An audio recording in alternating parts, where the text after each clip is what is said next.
What's your favorite scary movie? Be like, I'm dying. If some guy came up to me and said, "Hey, they guys," I'm like, "It's over and done. We're married now." Someone in the movie, so I'm like, kiss. But Oh God, what a sea of humanity. Hey, what's going on? Welcome in everybody to 52/1994, the live movie conversation podcast where we discuss movies from the year 1994, obviously. I'm your host, Cody, and I am joined by my co-host this week, Jean-Claude Van Damme himself, Jean-Claude Van D's nuts. What's up, guys? Good to be here. Welcome in, everybody. If this is your first time joining us, we're happy for you to join us today. Just to give you a little bit of a heads up of what we do, we watch 52 movies from the year 1994, important movies released this year. Some would say important, and do different monthly categories based around those. Doesn't matter if they're good or they're Timecop. It just matters that we watch them and have a good time talking about them. Then I have a guest host on every week to talk about this movie and then see what they've been watching at the end and see if there's anything good out there that we need to be looking out for. So, Ryan, welcome. Or Jean-Claude, welcome. Sorry. And one of the things I want to ask you is, have you ever seen this movie before? No, Talking about? no, Never. I knew it existed, and I've heard it memed about, but I never saw it. The only thing I had seen before was the television show that I guess lasted 9 episodes of Timecop. So Yeah, because I mean, don't you? What's the other one? Timeless. No, the other. Sliders is a good one. That's the time travel one. Mm-hmm. Yeah, I'm about to say when you have like that show, I don't know that you need Time Cop, but hopefully, yeah, like Chad already brought up, hopefully the TV show actually did a little more time travel. Yeah, there were only 9 episodes of it though, and like, what else? There was a show that came out within the last like few years called Timeless that I feel like is the exact same premise. A little bit of like Where in Time is Carmen Sandiego as well. Yeah, and I feel like the premise. Actually, it'd be interesting to see if anybody did the premise before Time Cop or before the comic. But I've seen the premise before of like time police agencies, like when time travel exists, then there has to be an agency that runs around and fixes problems. And Doctor Who's done that shit, and fucking Rick and Morty's done stuff like that. And I feel like it's been referenced in a lot of things, but I don't know anybody's ever really done it right as a big project. Now Marvel has done it with their Loki television show. Oh yeah. I forget what the TVA is, their Time Cop agency or whatever. So, which I enjoyed the first Loki season. I mean, it is still just Marvel and them trying to build upon everything, and instead of just putting out something good, they instead just try and make you come in for the next thing and then the next thing. So it's whatever. Right. Yeah. So first impressions of Time Cop. This movie kind of blows. I mean, it was interesting to watch. I had takes. I thought they did a couple things well. I thought they did a lot of things bad. I will say, like, I don't have the movie watching gene that some people have with certain genre things. And a lot of people, one of those, like people like watching like B movie horror from the 80s and stuff like that. And like its badness is fun to sit around and watch. I can enjoy sitting around and making fun of movies with my friends, but I never am like, oh, I can't wait to watch this movie that's supposed to be horrible. And then like cheesy kind of bad 90s action films is one of those genres that some people just really fucking love.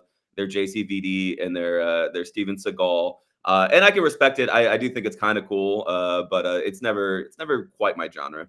I agree. I agree with you a lot. And usually when they mix the genre with a sci-fi element to it, it gets me a little bit more invested. I watched a movie the other night called Free Jack, which is a 90s. It has time travel elements to it too. Emilio Estevez is in it. Anthony Hopkins is in it. Basically, they go back in time and steal people's bodies before they die right before they die, so rich people can put their brains in these good-looking Okay. bodies. Yeah. Great premise. It Yeah, was, it was fine. Mhm.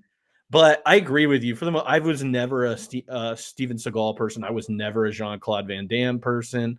I think I wanted to be at one point. I tried to watch that Double Team movie with Dennis Rodman because Yeah. he was cool. And Also, I just realized I think the first time I watched your podcast last year, not as the guest, but as the first time I watched the movie and watched the podcast was Hard Target, yeah. which is that's JCVD, right? Mhm. Yeah, yeah. And I remember being like, "Oh, this is fun," going back into 1993. But I was like, I think the chat and you guys had a pretty good time with that movie, and I was like, "Nah, I'm not into this at all." That one was a little bit more ridiculous than, again, Oh, the I think, snake, right? That's the snake. yeah, the snake one. I mean, it has the Yeah, that was snake pretty dope. thing, like, and it had the old man. I can't remember who it is. Wilford Brimley trying to be a Cajun, and that was fun. So That's right. Yeah, it's all coming back now. yeah, but no, I mean, it's very similar in this regard. But we watched another action movie last year that um, is a dumb '90s action movie, but it was so much more fun. Cliffhanger with Yeah, Stallone. Finger's great. It's like Stallone and Schwarzenegger are up Mhm. here when they do an action movie, even as they're getting into the 90s and doing like comedy and stuff like that. But like, I just feel like there's so much up here. And then you get your Seagals and your JCVDs, and then you get Yeah. your like Chuck Norris and Yeah, yeah, and so I guess I like to think that I can be a fan and appreciator of every genre, but the ones that aren't my thing, I just want the best of. So if I have a RoboCop, a Judge Dredd, a Terminator, and then I like can enjoy a Demolition Man, I don't need to get to Time Cop really, typically. right. Yeah, And Demolition the Man's another sci-fi good one. element being disappointing is part of it because I do think I could enjoy Bloodsport and Kumite. I think those are kind of fun, shitty '90s movies that are JCVD, but they're all like physical violence. Mhm. They're all just fighting movies. And so when you like tease me with time travel and then you don't deliver on that, and then there are like these kinds of movies that are like sci-fi packed, like Total Recall, or even Running Man, which is a bad action sci-fi movie, but it's sci-fi all the way through. So this kind of Mhm. promises sci-fi elements, and other than a couple silly cars, like you don't really get much. No, they one of them looks like the Cybertruck, the Tesla Cybertruck, and I was like, It oh, does. they had shitty cars in their future too. Yeah, well, and they also, yeah, it looks like the DeLorean, Oh like just yeah. yeah, but like SUV'd up, like Toyota Tundra'd out. I think I agree with everything that you're saying. Like, especially being disappointed on the time travel front. Like, we are we have had so many time travel movies, and nobody ever does time like the rules of time travel when they're doing. But like, we have Back to the Future that has fun with it. We have Terminator and Terminator 2 that Mhm. give us a little bit harder sci-fi and um I don't know why those are the only two time travel movies I can think of right now. Looper was one that came out within the last like uh, 10, 15 years that Yeah. does it well. And also kind of shits on time travel at the same time. Well, the whole One of Back the to the Future trilogy is like a decade before this movie too. Mhm. So that's like just sitting out there, to like, put this to shame already. So Yeah. I mean, how are you not going to do something as I don't know, try to do something as cool? Yeah. Well, let's try and do something cool with this and try and make people like it or like today. I don't Yeah, know. no, we got stuff to say. All right, let's talk about today's movie. It is called Time Cop. That is one word. Uh, which is I don't know if it's important. Came out on September 16th, 1994. Safety not guaranteed. That is a good time Mhm. travel movie. Mumblecore time travel movie. This movie was directed by Peter Hyams and it was written by Mark Verheiden. It's based on Time Cop, a story created by I don't have the first name, but Richardson, written by Mark Verheiden and drawn by Ron Randall, which was a Dark Horse comic before this. So the cast, I didn't list everybody because nobody was really that important in this movie. Jean-Claude Van Damme plays Agent Max Walker. Mia Sara plays Melissa Walker. Ron Silver plays Senator Aaron McComb. Bruce McGill as Commander Eugene Matuzik. Gloria Rubin as Agent Sarah Fielding, and I'm throwing in Scott Bellis as Ricky because Ricky. steals the show. The what was that? I thought that was Spencer. Oh, it was Spencer in both iterations of him in this movie. The synopsis for this movie: when mankind perfects time travel, the government establishes the Time Enforcement Commission to thwart criminal attempts to alter the timeline.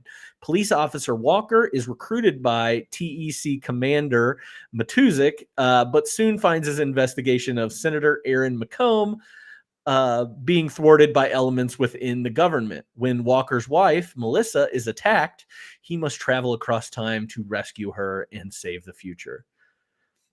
This movie has a budget of $27 million, and it made, hold on, $101.6 million. Wow. I think I read it. It's Van Damme's like most successful movie. It is one of the facts that I wrote down. This is his first movie to cross $100 million worldwide and his highest grossing movie as of this year. So yeah, crazy that this is it. Like, yeah. I feel like Bloodsport or Kickboxer or something like that would have been. You know, those are also things like in that culture. Like, I feel like those, like, it was later on that like people would find TV shows on box sets, but there was like in the 90s, you didn't really have cult followings very often build off of VHSs, except for these movies. Like my buddies in school would be like, have you seen Universal Soldier? You'd never heard of it. It was never advertised on TV. Like you didn't see it in the theaters, but like I have a VHS. My older brother has a VHS, like Bloodsport. All of those movies were like that. They kind of lived on VHS. It's interesting. That is blown. Like the fact that this movie made $100 million just blew me away. I don't know. 94 is a weird time, guys. This movie has a Rotten Tomatoes score of 42%, an IMDb score of 5.9 out of 10, and a Letterboxd score of 2.9 out of 5.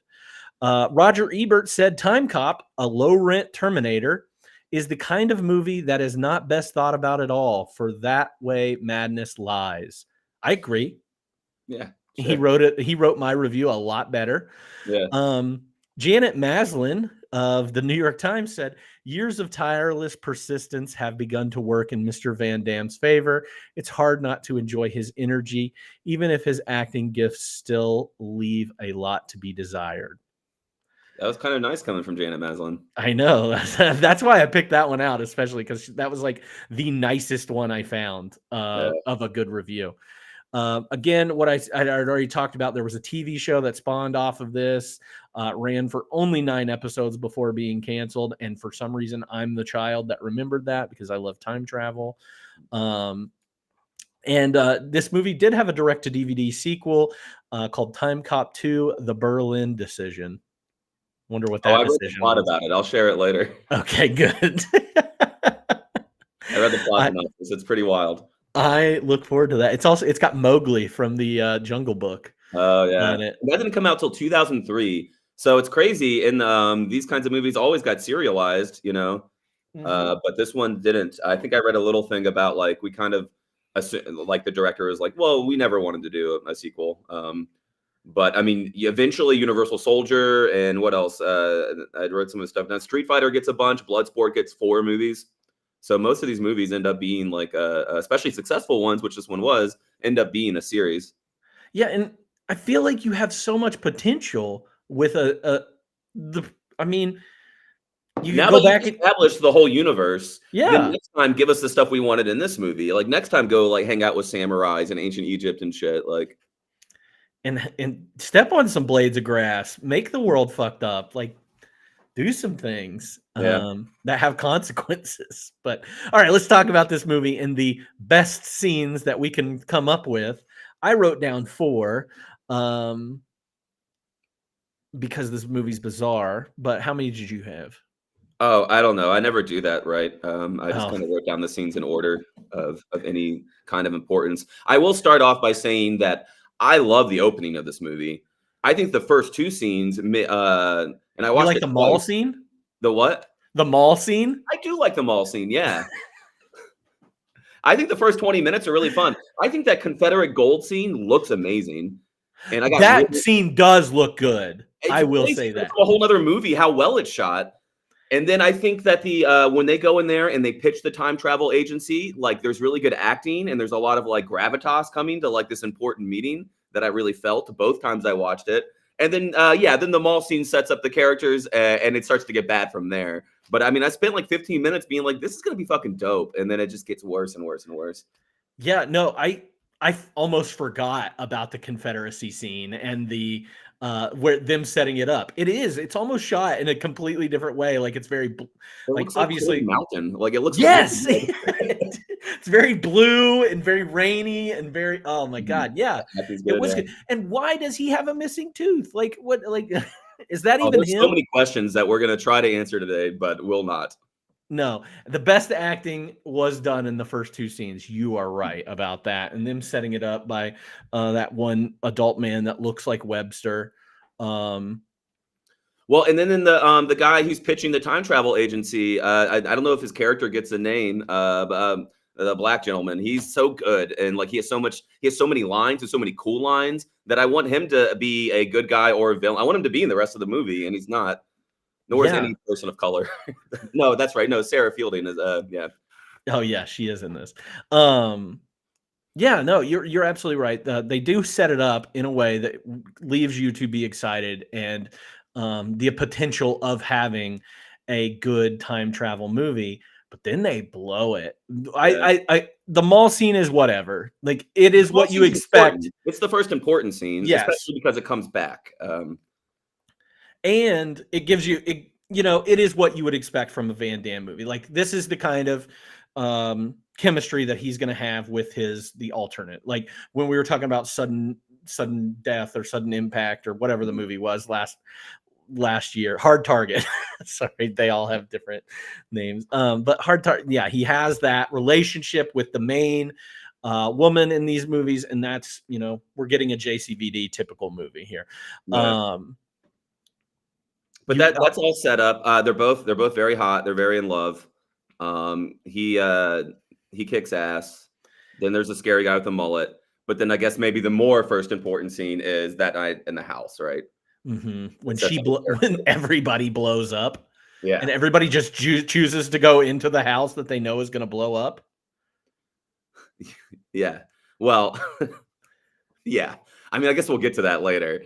I mean, only she knows if time travel works that way, right?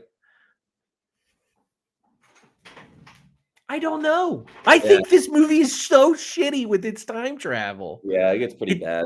And none of it made sense to me. So did they just zip out, time travel out? So, all right.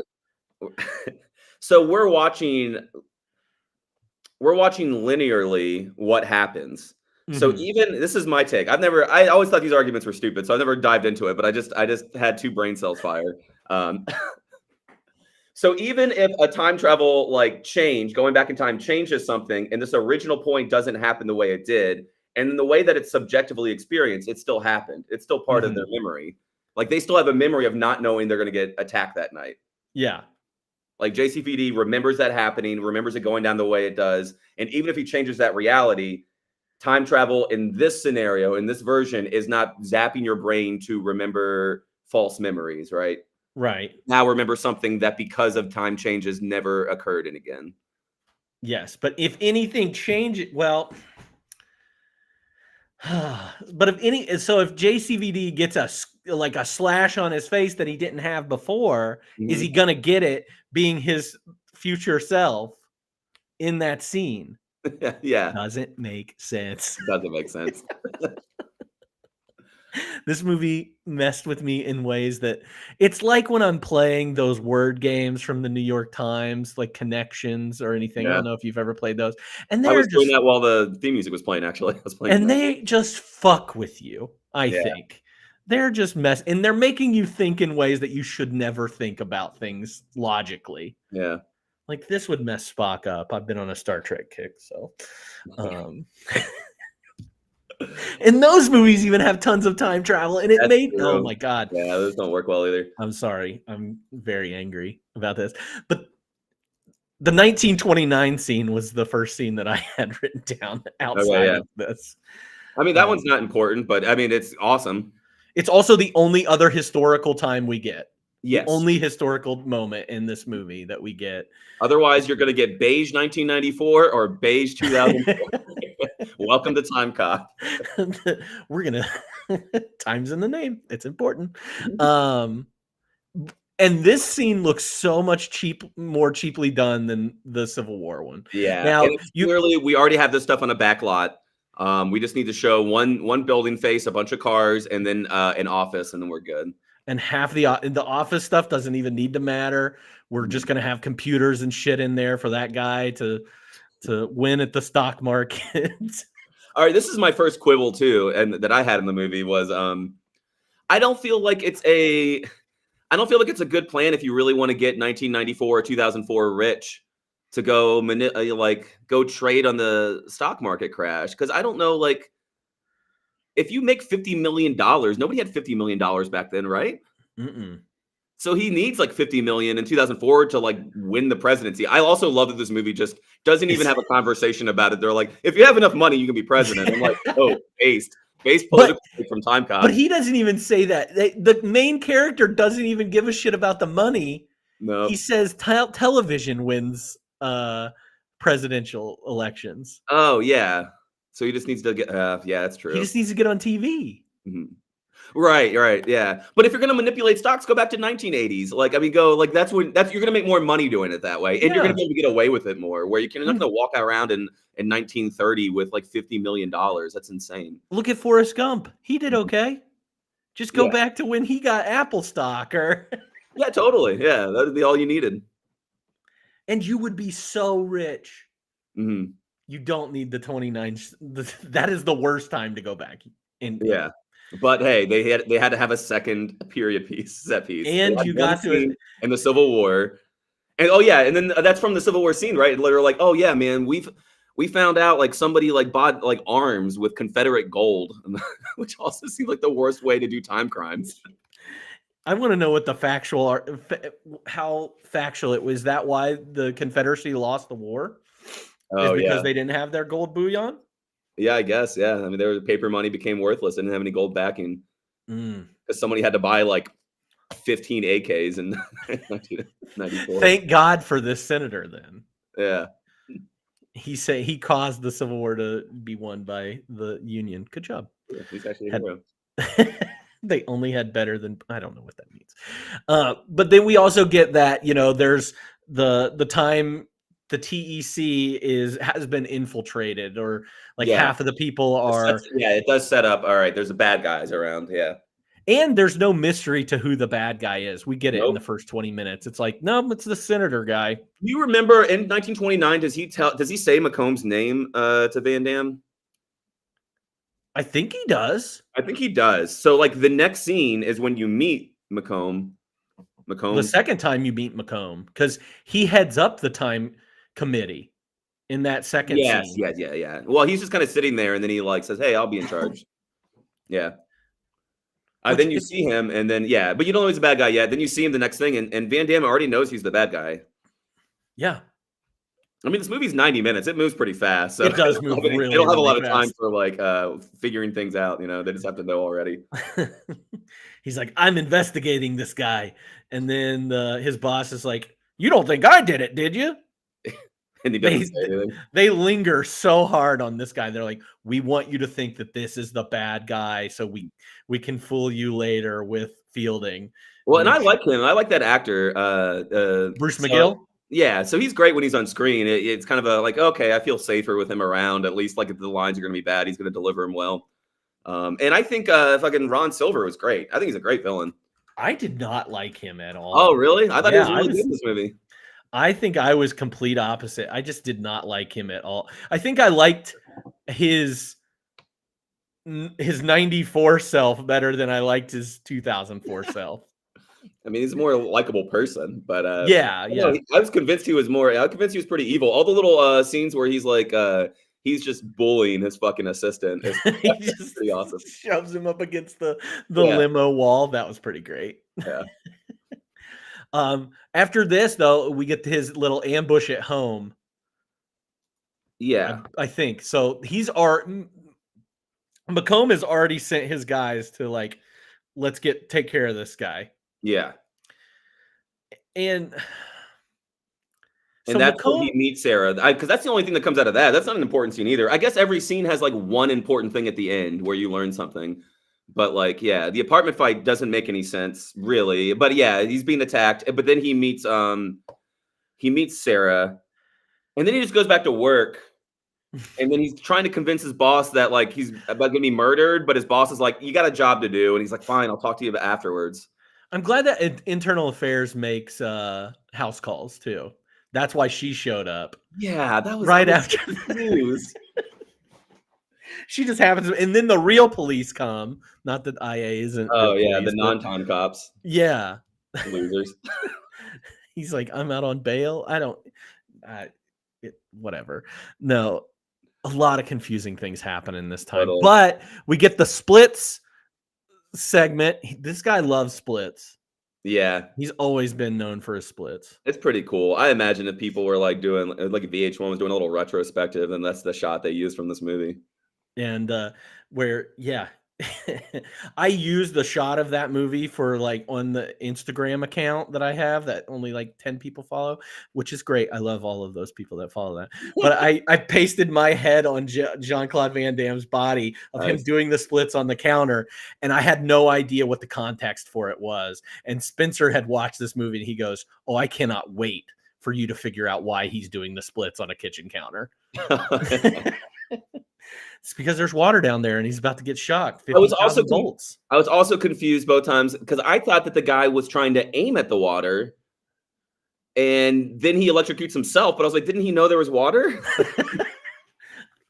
But I guess he was trying to aim at his body and didn't see the water. Was he? I thought he was trying for the water. If he's trying, You're for probably water, right. And he's like sees the water under Van Damme, says, "I'm gonna get this motherfucker," but doesn't see that the water connects in a line to under him. Time travel is not the only thing wrong with this movie. Or maybe he thought he could do the splits and he just couldn't. Why was JCVD caked up though? I don't know, man. Gotta be. It's the Belgian waffles, bro. The muscles from Brussels, bro. Those bonbons. That's his nickname, right? Muscles from Brussels. I never heard that, but that's awesome.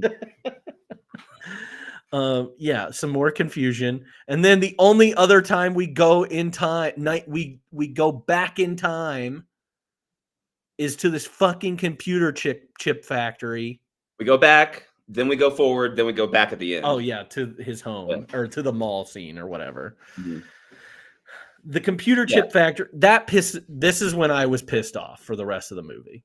Right. So he's got one guy going back to the 20s to get him $20 at a time.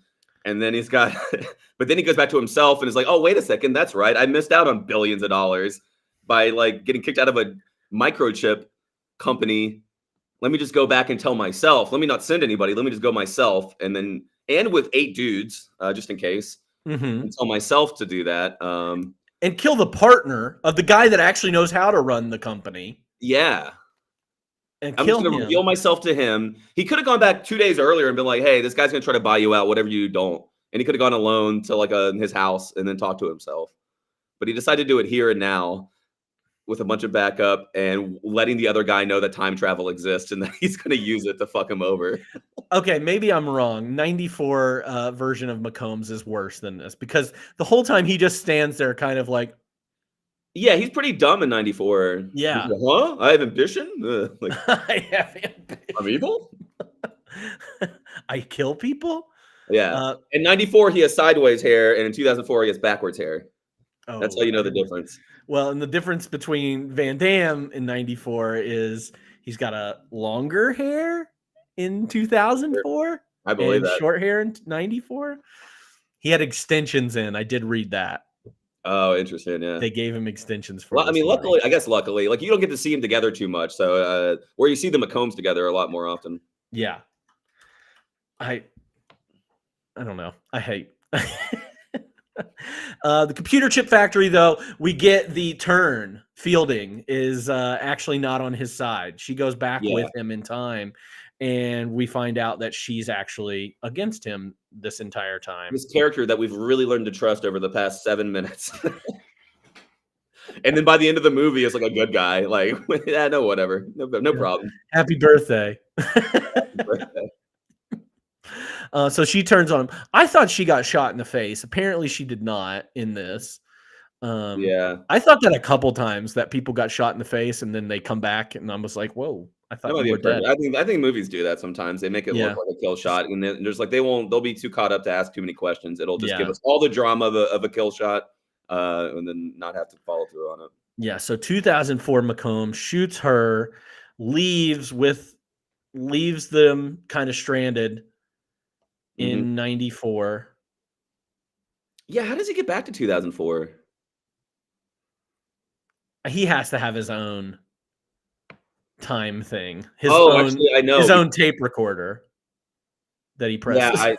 I actually, because it's one of my music moments. He like when he gets back to 2004, he says something to his boss about like the original prototype, and it's my music moment in the movie because all of a sudden there's like really like dramatic piano music when he says the word prototype. Like, oh fuck, mind blown. Like it's like yeah, it's kind of like magical John Williams. Like you're about to enter a world of fantasy music that's happening.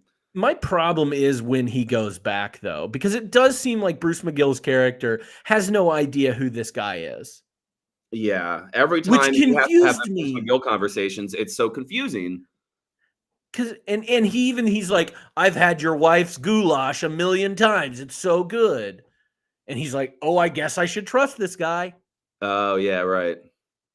Actually, He it's not knows good. It's got too much salt every time. that's what it is. Sorry. Yeah. Oh, he Salty knows ass my goulash. wife real That well. sucks. Yeah, and then the only real difference that you get to see, I guess that sometimes there's like some TV in the background, but then like every time he comes back to the future, he has to look to the wall on the right and to see like who owns the company now. Because it starts Oh, with yeah. Parker data link, then he comes back, it's like, oh no, Macomb data link, and at the end it says Parker again. He's like, oh, all's right with the world. So that guy did not die? What guy? Parker. I thought all that because is it Parker Oh, the so the guy guy that he that passes Parker from Parker data link. Yeah. Okay, all right. Well, I didn't get any of that. I just thought it was some other. I was also thought that was hilarious because I thought it was just some other like tech startup that never comes back again. No, I But yeah, think I guess.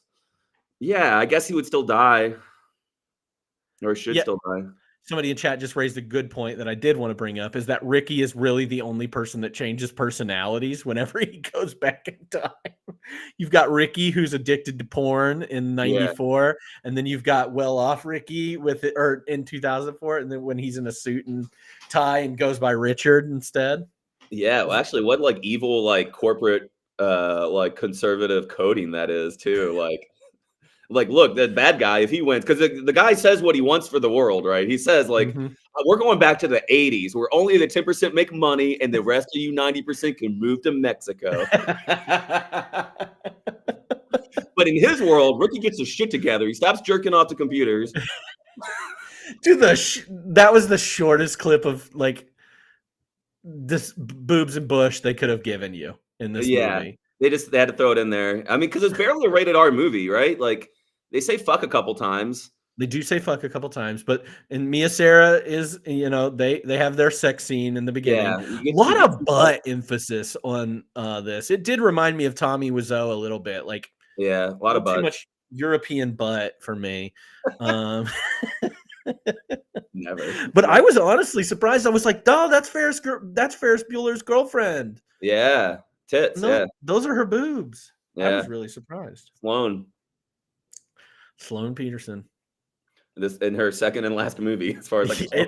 Yeah, I don't know if she did anything beyond this, but She's not bad. I wonder what. I don't know, maybe she just didn't want to act or whatever. And but like, yeah, I don't think she's a bad actor. She's clearly got a '90s beautiful woman like look that she could have gotten a lot of roles. I do not think that he is the best person for her to bounce off of, though. Like Jean-Claude Van Damme's acting is her best acting was when 2004 Jean-Claude Van Damme came back and was warning her of everything. Yeah, that was their best chemistry, in my opinion. I mean, he sucks. I mean, I found myself by the end being like, oh, like I've heard him being made fun of so much, and I haven't seen him for a while, and it's like he's not that bad, and I start like making it excuses, and then I had to remind myself, wait a second, this guy sucks. He shouldn't be an actor.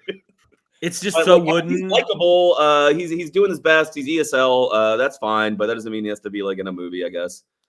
And it was like every line he delivered was a Mr. Freeze, Batman, and Robin line. That's what it felt And, like. and at least in this movie, like he's not doing any. It's not like it's Bruce Lee. Like he's not so good at like fighting that like we have to put up with, or it's Mhm. not like he looks like Arnold, so we have to put up with his accent or whatever. Like he's just a really hot, in shape dude, but like he's not doing that great of fighting, and I don't want to listen to him talk anymore. He can do the splits, and he can hold a kick up to your face and make you read the bottom of his shoe. Those Yeah. are things that he can do really, really well. Says read it, and then the guy's like, okay, and reads it, and he goes, no, between the lines. And then the guy says, oh, I guess I should leave. This is Wolverine. Yeah. I guess that's that's probably a lot funnier in Brusselish or wherever the fuck. Brussels. Brussels Hammond. Or oh my gosh. Oh. Brusselish. But yeah, I mean, I just kind of talked about it, but the second mall scene that we get in this movie, he already fucks with the timeline because he gets rid of the rollerblader early. So what kind of repercussions is that going to have on the world? And then he talks to his Mia Sarah, his wife, and convinces her, like, gives her all the. He's like, "Tell me that you're pregnant earlier than you're actually pregnant, please, or than you were going to." Oh, which we passed that. He goes and meets the woman who betrayed her in the hospital. That's true. They bury that beef real quick. They squash that. No problem. You're good. You got shot. We're even. And then he has to like. She gets him. He has to like go find her blood. Yeah, that's the only evidence that they have to prove that McCombs has went back in, or that he is from the future and she exists in this plane. Somehow, like that gets explained really fast, and I missed it both times. But all of a sudden, he's like, "Yeah, it's really important that you go get my blood." And then that just happens to be next to a different clear fluid, which is the result of a pregnancy test for his wife. And he also forgets that it's the day his wife dies. Like he goes back in time and he goes back in time with her the first time and she's like, it's my birthday tomorrow. And he's not like, oh, my wife's going to die in 2 days. Yeah. He does not think, oh yeah. He doesn't say, I wonder where my wife is today. Let's see, October. Oh, fuck. Oh, she's about to die in a couple days. Yeah. There's no clue. No, it is bizarre. That part really pissed me off because of the blood scene. And so I think, I don't know, if they had made it so like, more about how much he wanted to go back in time and fix things. And then for him to realize, oh, fuck, she's alive. She's going to die in 2 days and have that fuck him up. Like realizing that like she's around out there and doesn't know like her life's about to end. And so is mine in less than 48 hours or tomorrow or that day, pretty much. Like then when he sees the pregnancy thing, that's also supposed to be a big motivation switch. That's supposed to be him like, fuck all this. I didn't realize I lost a kid to kid. And and then like I'm gonna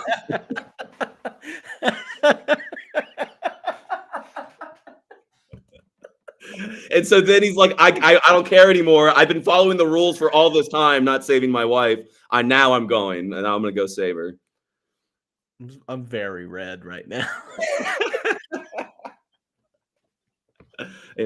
Also, here's another thing. McCombs says, we're going to go back in time. We're going to make sure that guy doesn't join the Time Commission. Why does he have to go back the day that he gets accepted into the time thing? Yeah. Go back when he's a child and shoot that guy or a baby or kill him anyway. And they keep talking about that being a possibility, but nobody wants to take that easy road.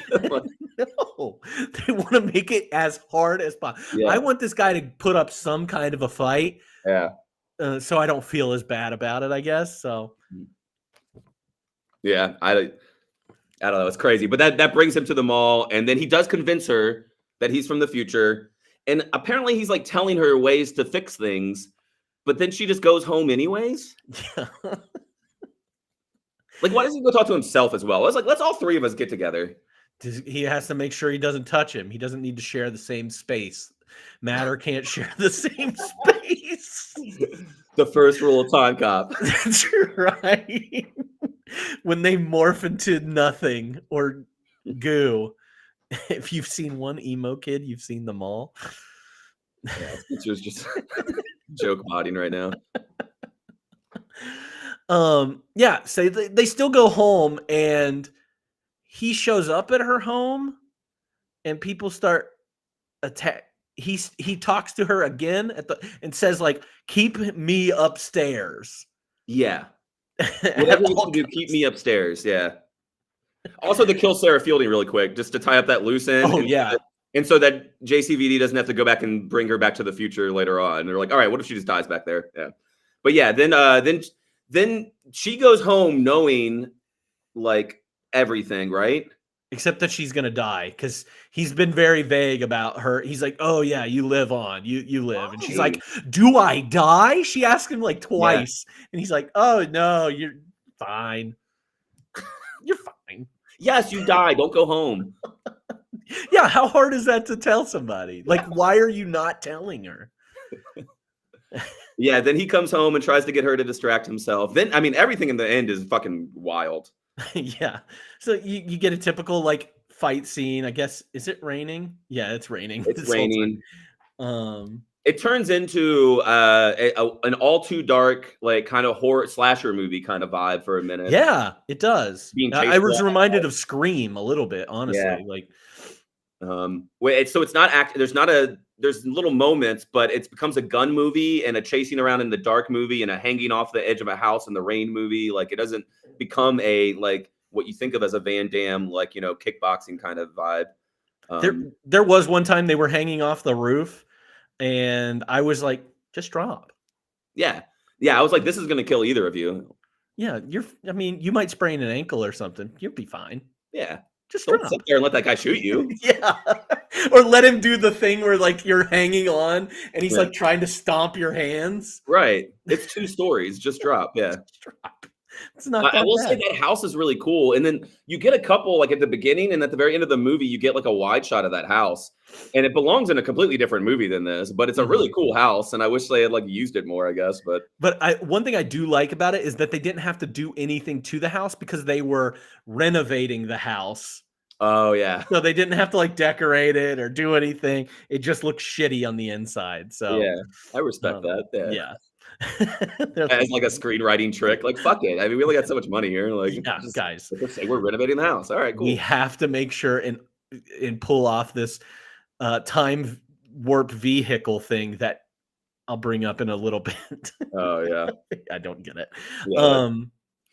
But then we get the home fight scene. He defeats everybody, but then of course she gets held captive eventually. We see both Jean-Claude Van Damme see each other, but I guess also not realize that maybe they realize that they're the same person. I don't know.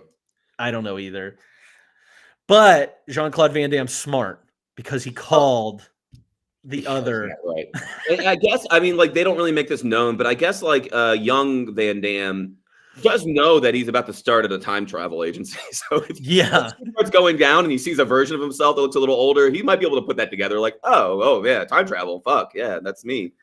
But I'd be like, if I were the young Van Damme, I would be like, I'm invincible. I exist right there, and I'm old, so surely I can just do anything, right? I would ask about the rules first. What are the rules? The rules.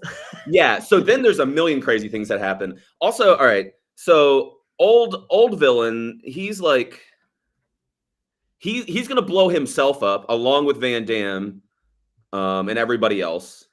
But he says that won't matter because his younger self will still be president. Yeah. But like in 94 or in 2004, and then won't he then come back and die? Like, because Van Damme won't be able to stop him from doing these things, even though the time agency is still going to be a thing. I get that Van Damme might be the only thing standing in his way. And that if he blows himself up along with Van Damme, that there's another time version of him that can succeed. But like he says his younger self, I don't know, like his younger self's going to grow up to be the guy who blows himself up with a bomb. But not because he changed it, since he is now killing Van Damme. Nah, I didn't get that, man. No, the rules are bad. It seems like he I thought like for a second, I thought he was gonna like send his younger self back to 2024. So then he was gonna be president, and like he was gonna like skip over part of his life and like doppelganger himself. But he was gonna be president. And he was gonna look 10 years younger. And he was like, That's "Yeah, better. yeah, that'd be cooler." He's like, I'm the old one. I'm gonna stay back here and send my young self into the future, so all our plans come true." But then that's like a philosophical like clone question, like which are you? Like if you're both there, It's good. Everything's made up and the points don't matter. there we go. Life is just one episode of Whose Line Is It Anyway? Yeah. But then what you were about to say is off screen, Van Damme, the tactical genius, called and left a message with the villain's secretary and said, "Come to this house." Because he knew all this was going to happen. Like, yeah. He knew. I was like, "Oh yeah, but if I bring him there, I might have I don't know. It'd be nice to have him around." First of all, the guy might show up and like have a gun. You might just give yourself a new bad guy to have. Why would you just show up to some random person's house? Yeah. Yeah, because either Van Damme did a really good impression, or I think he left a message, but then did the message say, "Hey, yourself from the future called." Instead, it's really important. Yeah, it has to be like something. And otherwise, it would just be a fake name, like, or yeah. And the secretary didn't care to like check that. They just take messages and they're like, "Hey, by the way." Again, the old villain is like a dope. He's like not like I don't know what happened to him in 10 years, but he went from just like a dopey guy living his life like to like a fucking Darth Vader. And so he gets the great idea that he won't blow up the house because his younger self will be in it. Mm-hmm. But no, he doesn't get that idea because he doesn't know there's going to be well, he does know there's going to be a bomb. He does know there's going to be a bomb because those guys at the beginning of the movie go into the house and the house blows up. You're right. It's a big explosion. Yeah, that makes it make more sense then. That's still like a fucking. I mean, it seems like he's down to the wire of time, and it's a Hail Mary for him to be like, just in case this pans out, let's get the yellow pages and look up the senator's office, and then like leave a message. And then he pushes him into him. Yes. And we get the gross CG. No, then he does like this with his fingers. I tell his wife that's their secret code. Oh, this, hit someone in the balls for me. I forgot. He's just like, that's all he's fucking wiggling his little fingers. I'm like, what are you doing? That's some sex thing. Yeah, you know how it lets me kicked in the balls, right, baby? Whenever I do this, yeah. And then he gets her to do that, and then the guy gets kicked in the balls. The bad guy immediately shoots her in the fucking back, and I was like, yeah, don't tell your wife to do that. She got shot? She got shot in that scene. I forgot all about that, honestly. He hits him in the balls. Van Damme uses that distraction to throw young bad guy into old bad guy. Old bad guy is like trying to avoid young bad guy and holding his balls, and he shoots her in the shoulder. Oh, in the shoulder. Yes, that's right. Yeah. I remember now. Non-lethal. We got her. She's saved. And this was Van Damme's master plan. But we get that like Ivan Ooze computer graphic, like red blob of young and old. Ugh. It's the only real. I mean, there's special effects, but like I don't know that there's any like CGI elsewhere really. No, just like the ripple thing when they come into time and they spent a lot of money on that. They really could have like spent a little more on the. I also think there's so much bad ADR in this movie when people are actually talking. Yeah. Like you saw we didn't mention it earlier, but Van Damme, when he goes back home and gets ambushed, he starts immediately watching home movies and drinking, which I think he does every day for the last 10 years. It must be. I was wondering when I saw that, I was wondering when that trope started. Like, the dead wife on video camera. The whole movie's a dead wife in the dark when you're a cop who, it's like in so many movies. Yes, Spencer, I was thinking about that. There is like some CGI in that first 1994 scene where the guy gets his arm frozen and then it just chops off like in a straight line. And I'm pretty sure he says "Have an ice day." You think so? That'd be crazy. Even though it does. Has that come out yet? Batman and Robin? Yeah. No, I think it comes out in like 2 years. Yeah, right. Or 3 years or something like that. So it started it all right here.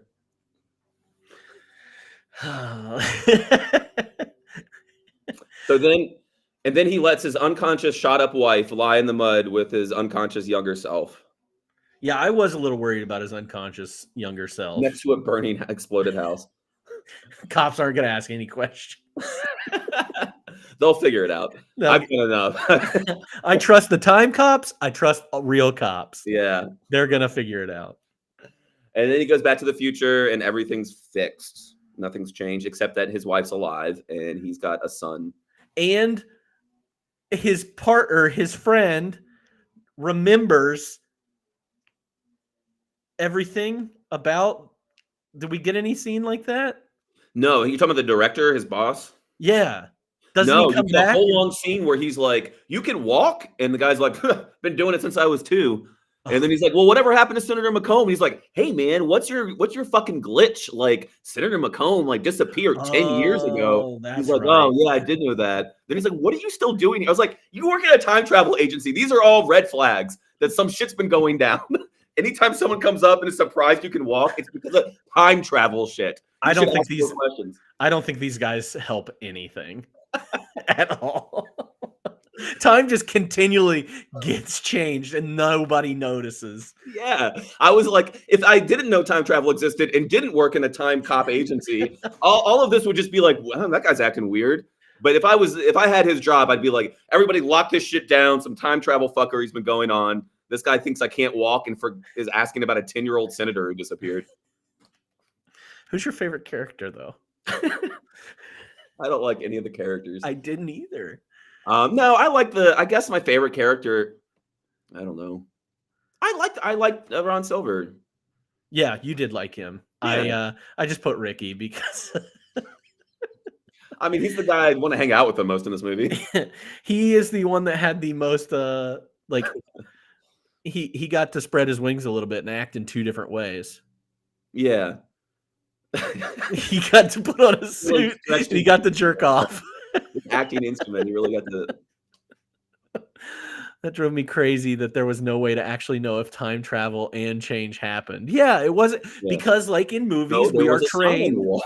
Yeah, the sign. You got to pay attention to the when you sign. come back to the future. When you come back, the first thing you learn in time travel school is to look to the right and make sure the sign on the wall doesn't have an evil villain's name on it. Now, just check for swastikas immediately. See, that's what Back to the Future was good at. They always had a picture of something, and it told you whether things changed. Remember at the beginning of this movie where that guy like pushes a picture on him, and then she's like, "Oh, you're gonna love this. This is gonna be." She even says something like, "This is gonna be really important in the future," and he's like, "Huh?" And I was like, "Oh, well, he's gonna like look. It's gonna Back to the Future, or he's gonna remember her, or at least like look at it and feel wistful about her at some point." I don't think that picture ever comes back. Yeah, he looks at it at one point. Does he? And it's also one of the worst pictures that like Mia Sarah looks great in it, and then Jean-Claude Van Damme's just like looking off to the side. Like, it's not a good picture. Timecop is not greater than Back to the Future. It's a troll comment. Troll person. Yeah, you are a troll, Spencer. Favorite quotes from this movie? There's a lot of almost funny quotes. Oh yeah, when he's well, yeah, the obvious one that we just talked about. But damn it, Ricky, if I catch you fucking this machine again, I'll break your neck. Sorry, Chief. Looks like safe sex to me. Yeah, Van Damme's down. He's like, cool. He's horny, bro. Fuck that machine, man. My favorite line is, and the hardest I laughed in this movie, I believe, is 50,000 volts, motherfucker. Have a nice day. Not said by anybody important in this movie, but a thug named Palmer. Just a guy named Palmer. Just a guy named Palmer. What does he say? Oh yeah, like at some point he says, "Do I look frozen to you?" And Van Damme just says, "You look like shit to me." Yes, that's on my list. That one got me. If you're not gonna write good insults, just go straight up with like, "You look like fucking a turd, bro." Never interrupt me when I'm talking to myself. Dumb. Oh yeah. If she farts, she'll get ahead of the pot. Yes, that was going to be my next one.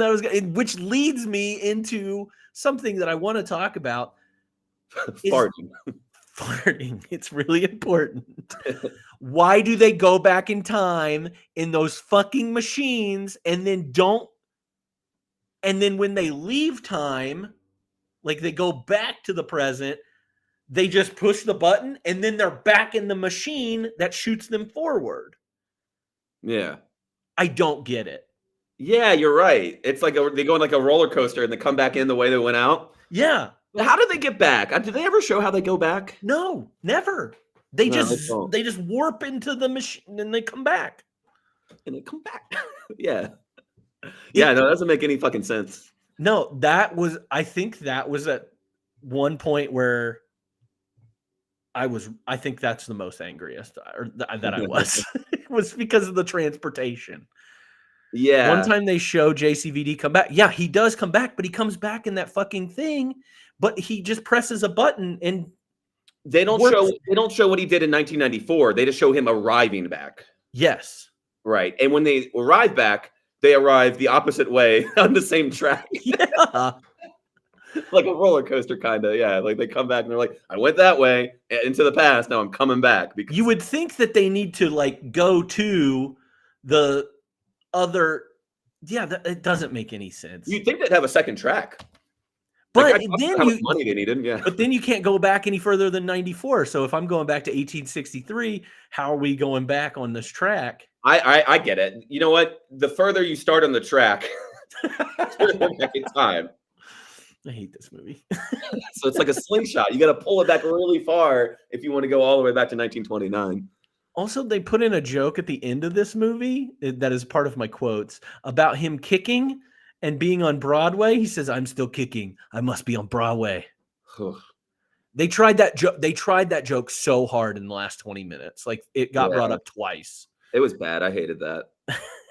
I'm still kicking. Any other what, quotes? I don't know. It's just what audience is this movie for? Like people who love a good Broadway joke? People that are really into Yankee Doodle Dandy. I don't know what that's for. I'm sad that they didn't say "Where am I?" More like "When am I?" Yeah, that's true. A lot of missed opportunities on this. The old razzle dazzle. That's when you spread your legs, give them the old razzle dazzle, show them the inner parts. That's when he gave him the old Wolverine moment in the mall. Yeah. Give him That's the old razzle dazzle right there. Yeah. The last quote I have, it's a really long one, but again, Ron Silver like delivers it. But he says, "Don't expect to be my chief of staff if my slamming your face into the side of the car is going to turn you into a sniveling moron." Yeah, he was so mean to his little guy. Yeah. That was the best acting that he did, in my opinion, in this movie, was in the limo. Yeah. Well, yeah, there was like two scenes with that guy where he's like fucking savage. And yeah, it's good.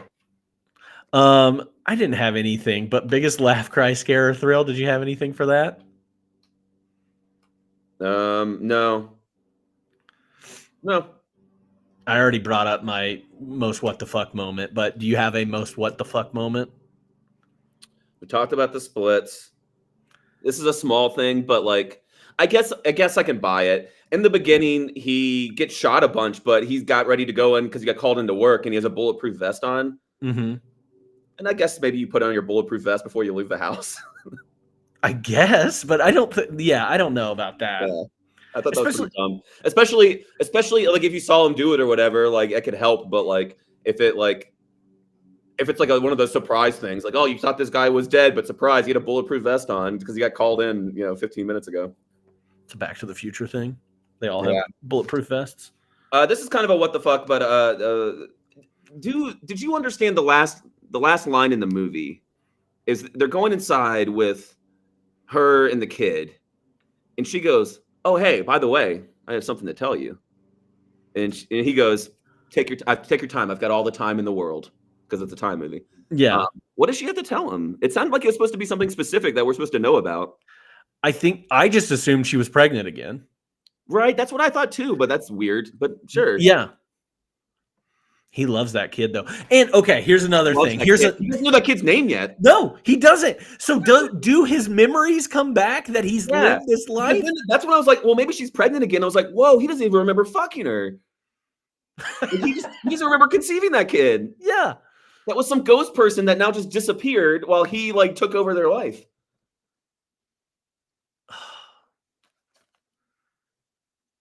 I don't That's know. crazy. Because then he would like, ugh. Yeah, time travel's dumb.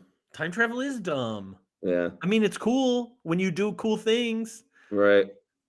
like go back to the Civil War. It's probably not even his kid.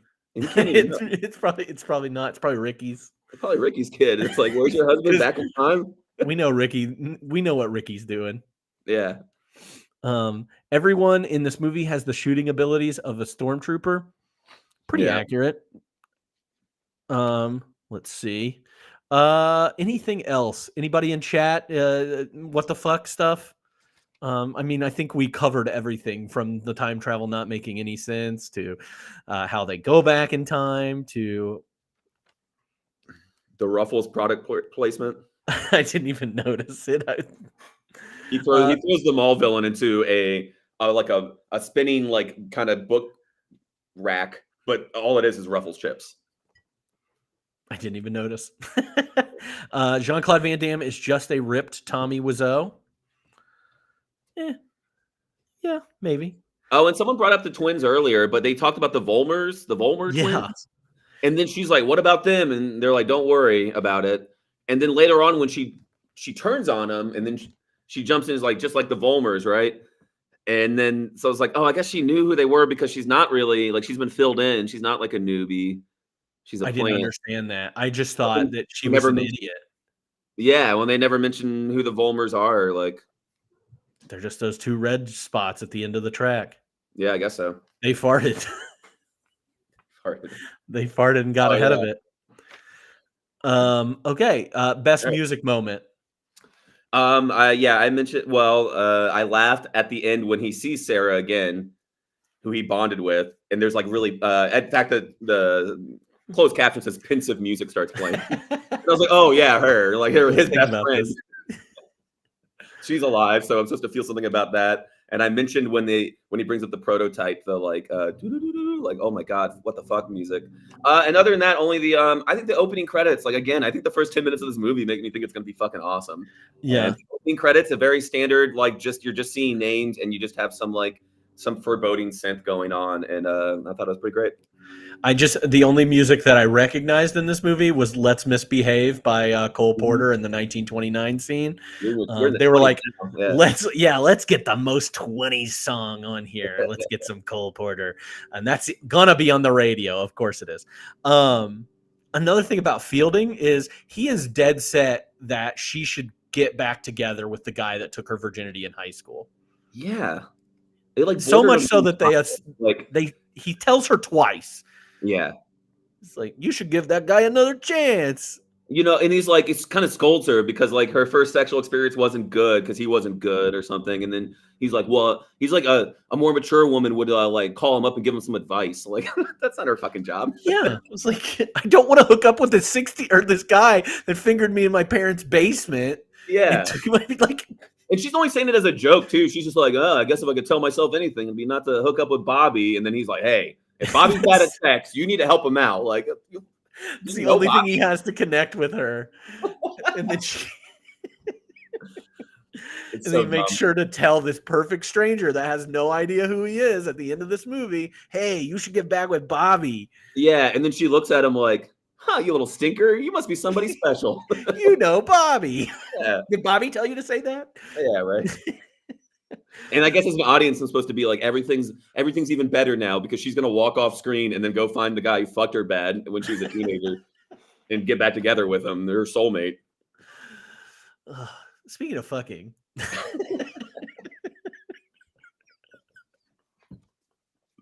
I'm sorry. This is the hardest I've laughed. I'm so like dumb. Oh my god. Fuck, marry, kill. If you Melissa, his wife, Fielding, or the virtual sex girl. Those are the only 3 women in this movie, by the way.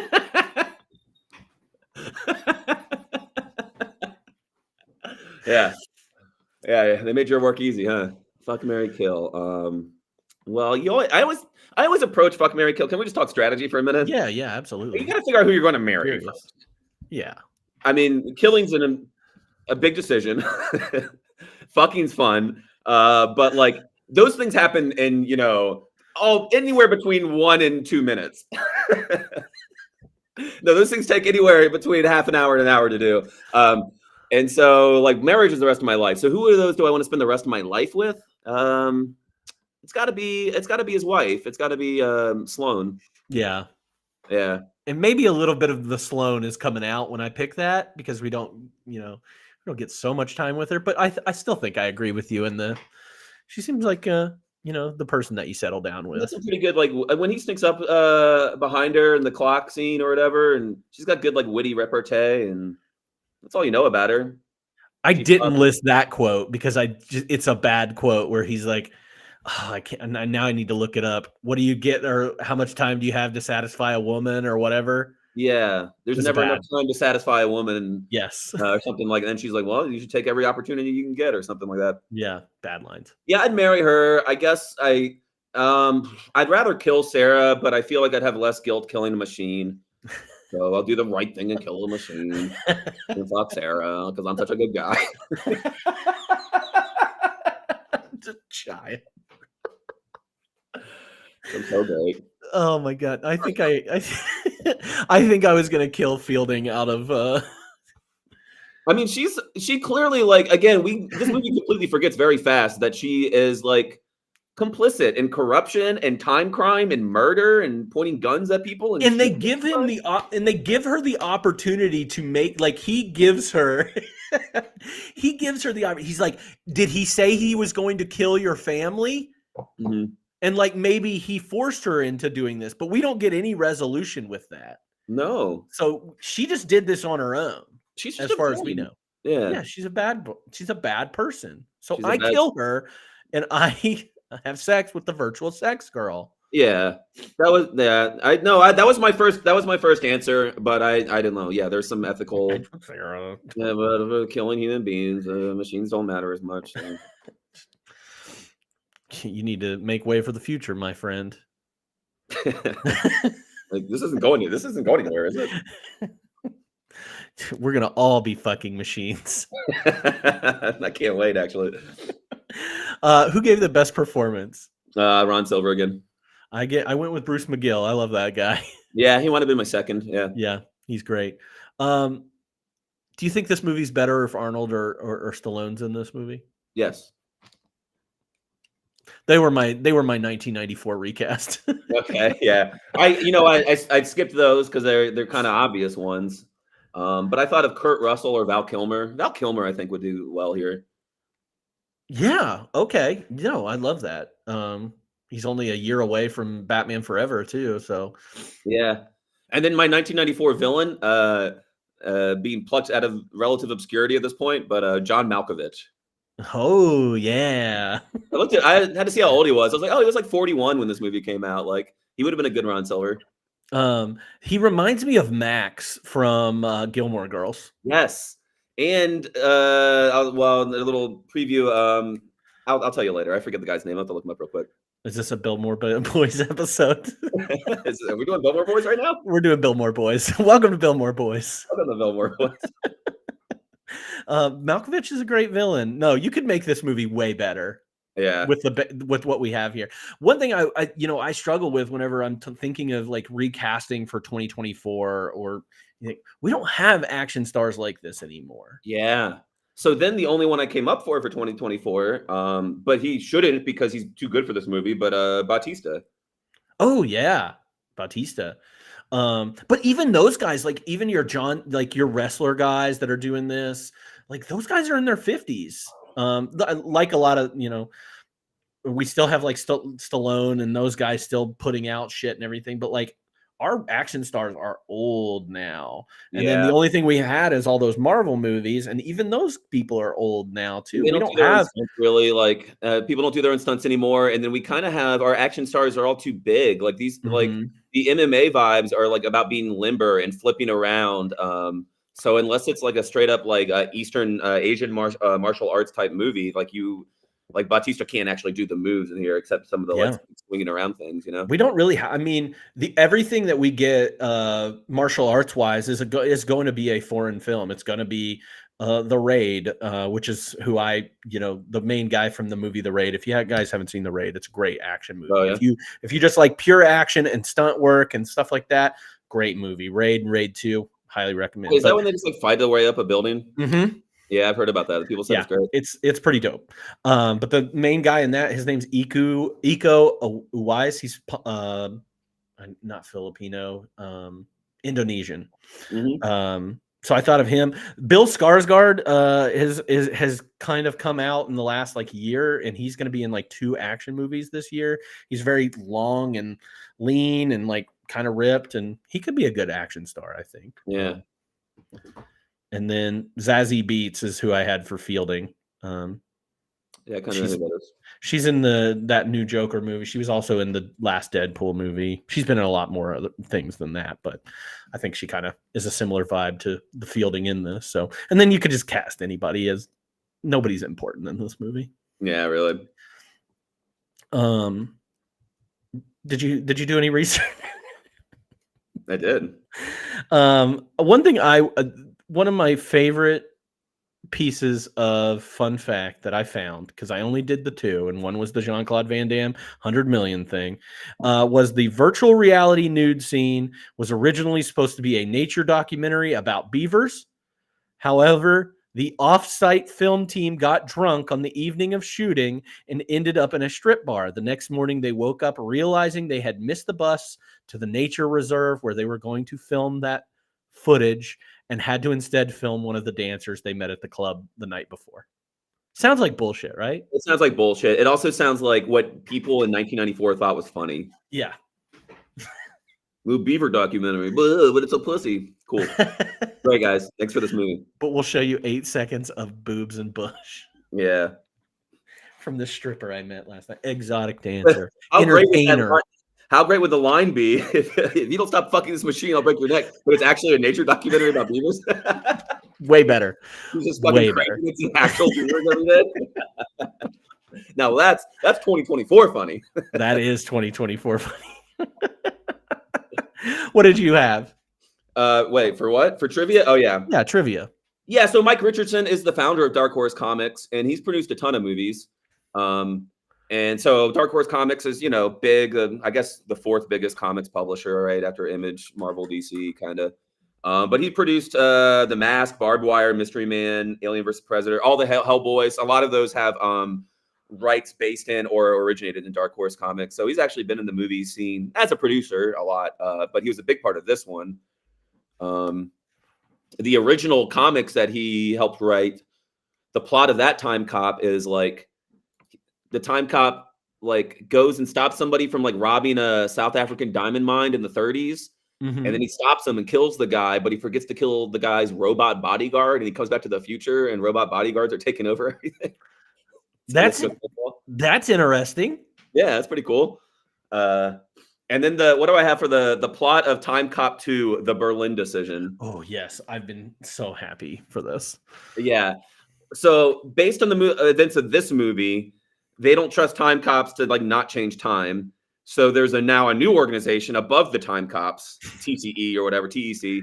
And then like they're called like the Society of Historical Accuracy. And their job is to make sure you don't fuck up history.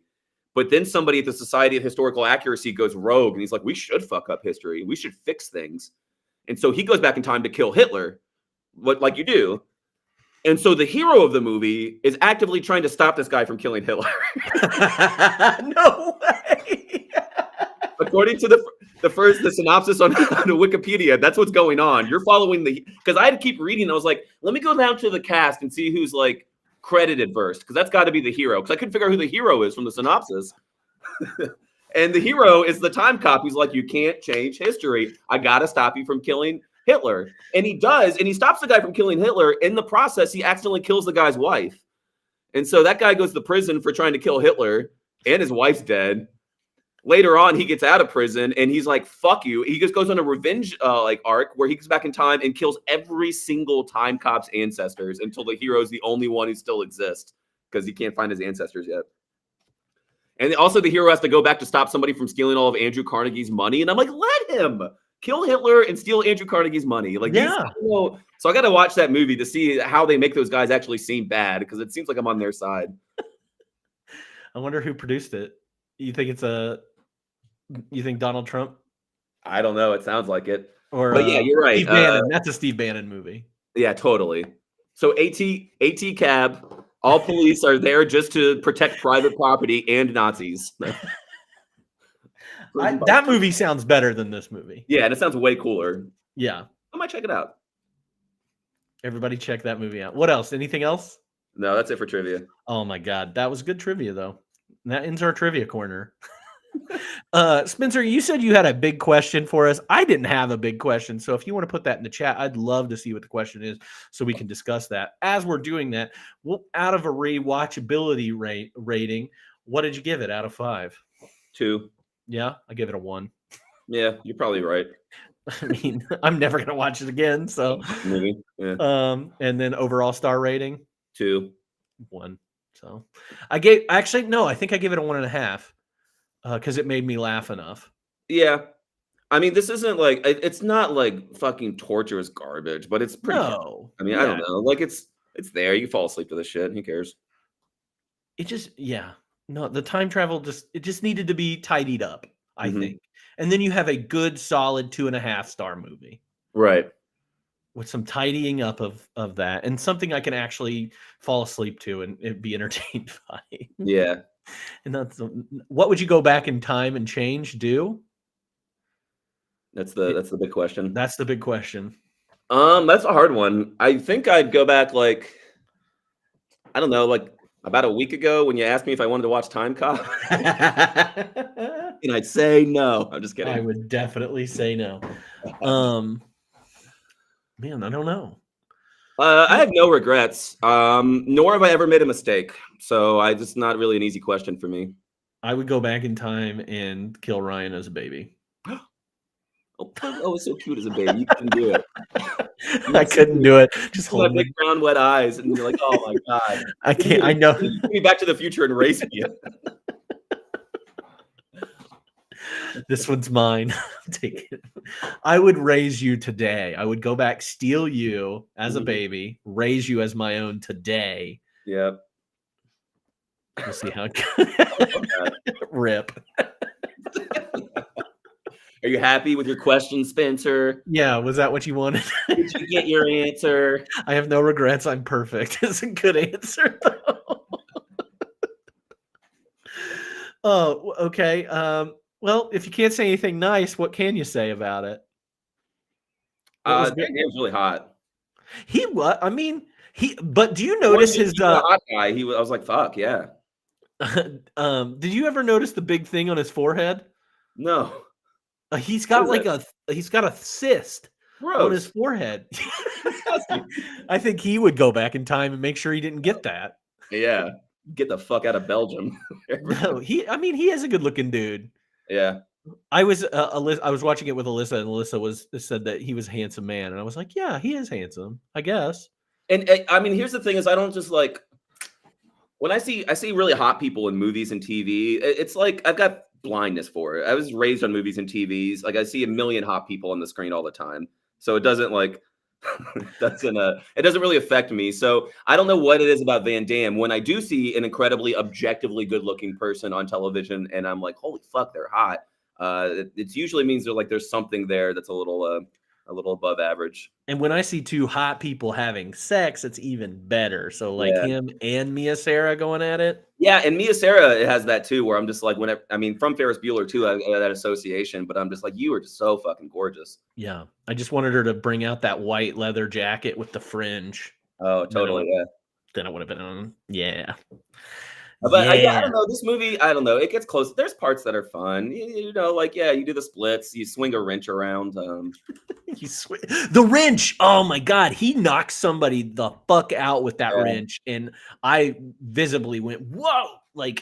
Yeah. I mean, and not to, we kind of mentioned this, but just like it's a time travel movie without that much time travel, I knew this to be an action movie, a Van Damme action movie. And I feel like all of his other movies have to have, Universal Soldier and Bloodsport and all that shit, and even Street Fighter, they have way more action in it. This only has 2 or 3 set pieces, And then like the last one's all in the dark with guns. It's not even like a fight.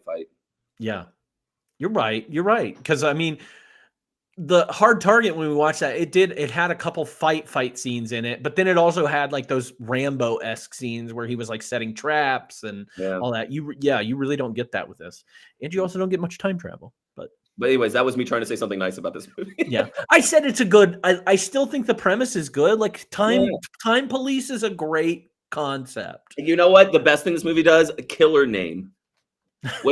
I mean, people, I want to see this movie because of the name. And I think that's why this movie is more remembered than it should be, is because Timecop just fits into the genre we've been talking about so well, and it's so silly and so awesome that like all the Abed Nadirs of the world are going to be like fucking Timecop, coolest thing ever. Right? Yeah.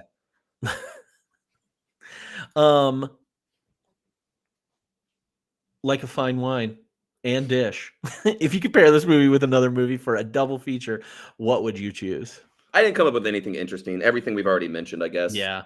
All the better movies, RoboCop, Terminator, or all the other Van Damme movies are like the obvious answers. You said Total Recall and Running Man, and I was like, both of those are on my list. 12 Monkeys, another time travel movie. Oh, that's a really cool time travel movie. Yeah, I was about to say that's actually way better than this. And then I remember Eraser, which is I don't know if it's sci-fi or not, but it felt like it. With what's his name? Arnold Schwarzenegger. Yes, yeah. I don't know. That felt like it has some futuristic stuff in it. He erases their past. Oh yeah. This director did End of Days. That was Schwarzenegger too, right? Oh yeah, maybe I'm confusing the two, and maybe no, you're right. Schwarzenegger's in Eraser. James Caan, Vanessa Williams. Music by Alan Silvestri. No, that's just a straight up like spy shit. Spy movie. Okay, so there's nothing to that. Okay, yeah, it's like U.S. Marshal arms deal gone wrong, that kind of stuff. Well, then definitely watch Running Man, because I had way more fun watching Running Man than any of these. Cool. Running Man is cool. I watched that so much when I was a kid. Edited, of course. I loved Running Man. Yeah. Total Recall, I didn't see until the last like few years, but has always been talked about because of its like sci-fi craziness. Yeah. I just don't know if I can think of another bad time travel movie. Bill and Ted is a better time travel movie than this movie. Yeah. Totally. I mean, even like Demolition Man's not time travel. They just get frozen, right? But at least you have, but it's about as time travel-y as this is. Like you get to see like one thing, and then you get to see it 30 years later or whatever. Well, actually, it's way later in Demolition Man, right? He's been frozen for like 70 years or something. Yeah. Terminator 2 is what I've got going on behind me. Travel movie too, because that's got cool time travel things actually built into the plot. And nothing ever works. Like they keep trying to change things for the better in the Terminator series, and nothing. It just it's almost like time is inevitable. Like, or the things that events are inevitable, they're going to happen no matter what. So yeah. Pair it with Barbie because of the unnecessary splits in this movie. Nice. Pair it with Barbie so you get at least to watch a good movie. Yeah, that's true. Well, Ryan, I know you want to go back in time and make me not ask you this question, but and to watch this movie, but I do thank you for doing so and watching this. We are gonna watch better movies in the coming weeks. So no, I had a good time watching it, and it's a movie that I always was going to want to see someday and never was going to get around to it. So now I know. Now I checked it out. I know it's there. And now you can write your own novelization of Timecop. There's already been one. I know. But you can write a better one. Okay, sure. I bet the novelization of this movie is actually pretty good. I was looking at it because I forget her name. She goes by S.A., starts with a D, I think. But she's a woman who like has written novelizations for like 20 years of every popular thing. Like she's like the go-to person for like sci-fi novelizations of movies. When you were a kid, did you read a lot of novelizations? A lot of Star Wars novelizations. I read some novelizations in general, but like I was obsessed with Star Wars. And then like even when I was like moving into like harder reading in high school, I still had like just a comfort thing for like reading Kevin J. Anderson Star Wars books, which suck. I mean, suck now. Yeah, I was obsessed with it. I would read But I did get in the Star Wars novelization, some of them more, but they had I read the novelization of the movies. I never got into like the actual Star That's Wars. expanded universe stuff. Yeah. Yeah. So yeah, they're not. There were some novelizations. I remember reading the novelization for Little Big League. Yes, we talked about that whenever we were on that Yeah. episode. I remember this terrible children's movie, fantasy movie. I think it was called like the Knights of Virtue. I Is this some Christian shit? No, it's not. It is a Warriors of Virtue. Kung Fu kangaroos. A young boy who stumbles into the strange world and befriends 5 Kung Fu kangaroos. And they embody benevolence, righteousness, integrity, wisdom, and loyalty. They battle evil Komodo dragons. So this was a movie. Yes, and I read the novelization of that. Wait, they're all kangaroos? Yes, Is except it for the like- boy. He's a human. Wait, is it animated? No. So it's like kangaroo suits? Yes. All right, putting it on my list. Do read the novelization. I think it gives a lot. in the novelization, yeah. Warriors The of book's better Virtue. than the movie, yeah. Yeah, the book is definitely better than the movie. I just need everybody to look at the trailer for it, and Totally, Yeah. I'll check that out. yes, thank you. Well, thank you, Ryan, as always. Next week, I think, is a movie that you'll like, but we're going to be talking about Stargate. Oh yeah, And love it. it is currently streaming on Prime right now and other places as well. We'll be doing that stream next Sunday at 5 p.m. So please don't miss it. Also, don't forget our special episode, Let's Get Animated, where we're going to be talking about Swan Princess, Thumbelina, Troll in Central Park, and the Page Master.